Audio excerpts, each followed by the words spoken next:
I will be giving a brief demo of the Mind and Sync app and going over its core use cases and capabilities. Mind and Sync is built to help those with short-term memory loss or hearing impairments in completing their day-to-day activities and serve as a helping aid to let them remain functional in a workplace or some other context. So its core supported behaviors involve allowing the recording of past conversations or, optionally, prompting on those conversations or other knowledge the user wishes to remember via the app. To start, I will show how the login and account creation functions, and then from there I will go into the application itself. In the initial screen, a user will see two options down here showing to log in or create an account. For a new user, they would simply click to create an account, give their first name, last name, and their email,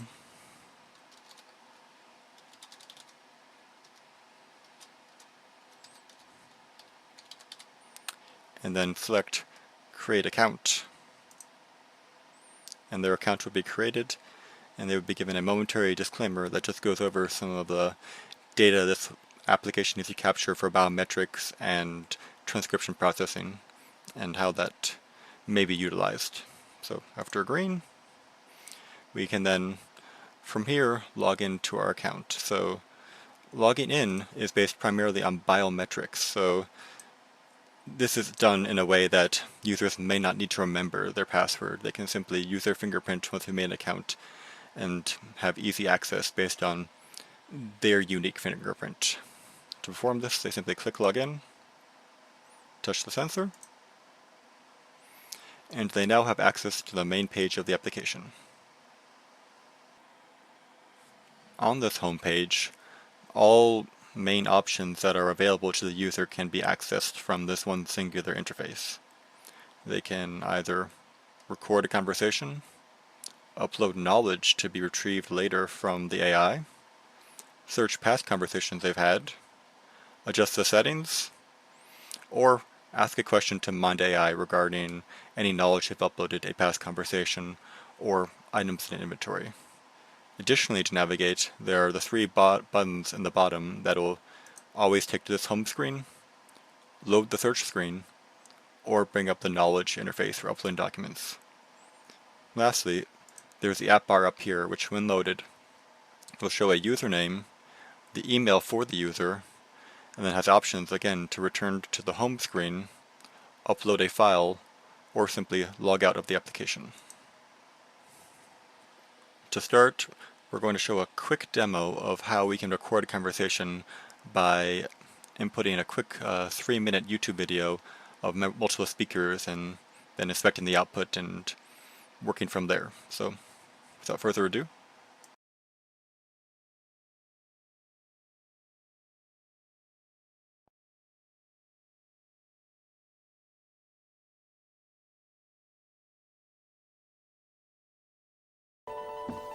Hi, Jane. Hi, Matt.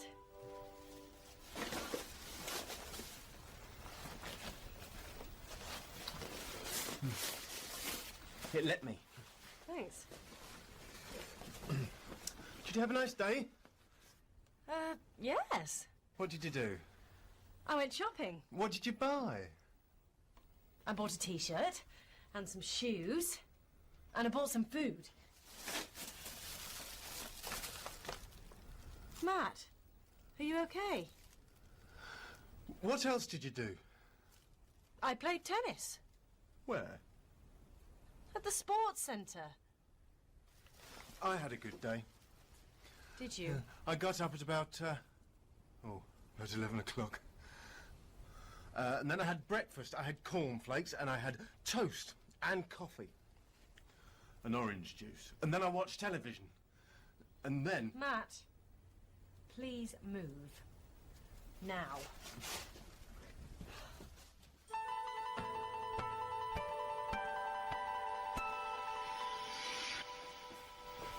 Happy birthday! Birthday! It's not your birthday. Matthew. But you said it was the 13th of May. The 30th of May, Matt.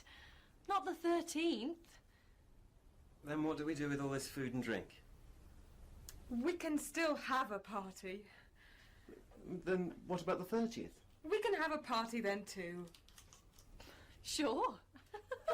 Great. 2 parties. But only one present, yeah? David. What? Really?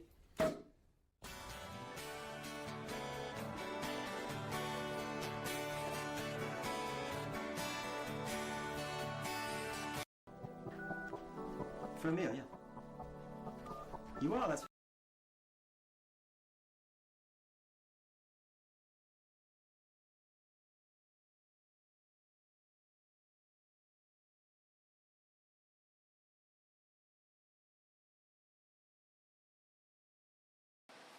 Okay, so now that we've recorded that conversation, we are ready to go back and search for it within the search widget. So once the conversation has been recorded here, if we go to search, either here or here, it will immediately pop up here as a past conversation with a auto-generated title, several keywords, and the date it was recorded. Now, this is fine for just one conversation, but if you imagine there being potentially tens to hundreds, this would be not a great way to track them. So there are several tools on the screen that'll allow a user to filter these down and find the specific conversation they need. First and foremost, conversations all have a date. So by clicking here, they can select any date and only see conversations they had on that day. Or if they want to clear the date filter, they can merely click search and it will again show all conversations. Once they've determined what day they want to search, or search all days, they can then click the hourglass down here and type in a topic from the search to see if they can find it. So if they perhaps remember they talked about a birthday party, we can search, and based on the auto analysis and generation of that transcript, they will be able to locate it from here and access it. Once they have found a transcript, they can have access to both a summary of the transcription that provides a brief 1 to 2 sentence kind of overview of what occurred in it, just as a synopsis. They can have access to the full transcript, as we saw earlier, which just covers everything that was said and by the different speakers. In this case, it is all just unknown speakers, since that was a YouTube video we were playing. And they can see the keywords that were extracted and are used to kind of power the search of past transcriptions via this widget.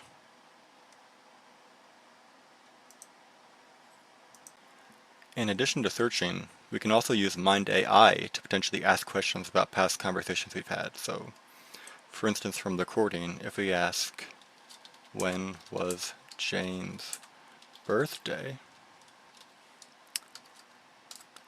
Send it. It will provide a response based on what was in the past transcript. And this will generally include transcripts that were recently within roughly the last given date or two based on how often you use the application. You can prompt Mind AI, which is the Mind assistant for this chat, meant to provide care and just general knowledge questions using questions as I showed here. Or you can use the microphone to ask a question, such as, what was discussed in the last conversation?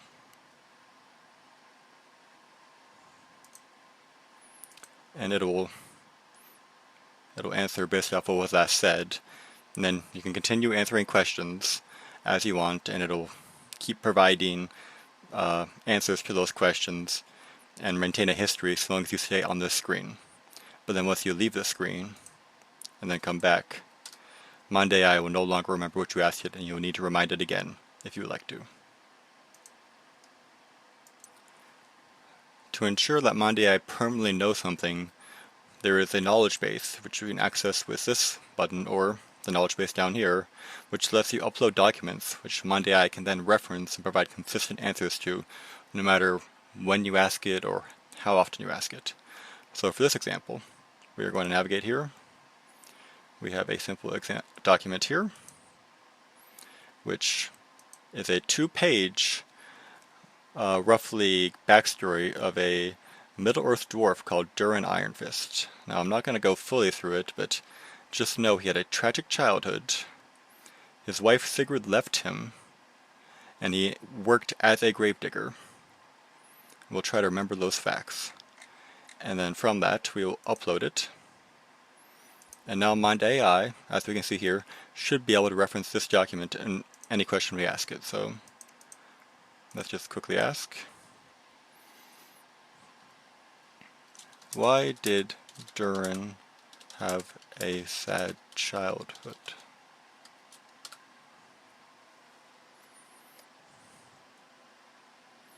And it'll reference that he had a mining accident that resulted in the death of his father and older brother, forcing him to abandon his dreams. Pretty sad. We can also ask, why did Sigrid leave Durin? And even though it didn't perfectly transcribe it, it was able to roughly figure out what I was trying to get to, and it'll provide an answer based on the knowledge that we uploaded. If we would like to remove that knowledge, for whatever reason, just no longer want to reference it, we can go back here, click the Remove button, we will see a file deleted, and then we can additionally remove it from the app itself, so we don't have to look at it anymore. And now, we can ask a similar question.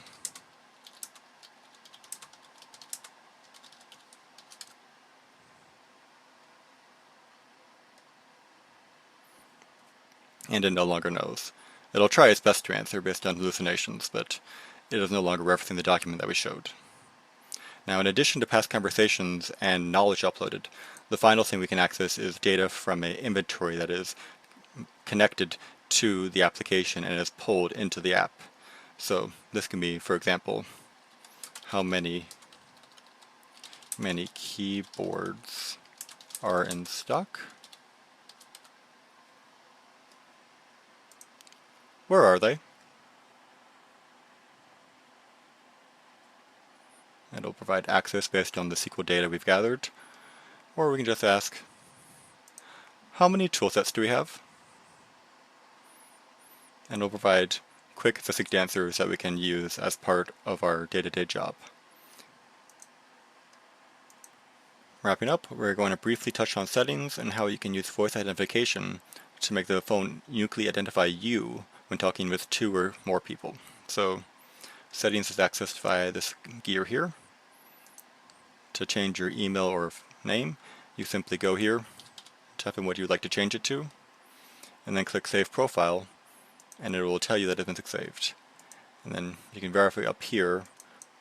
Moving on to the voice registration, this is a feature that lets Mind AI uniquely pick your voice out of up to 6 speakers and attach your username whenever it transcribes it so it can know what you said.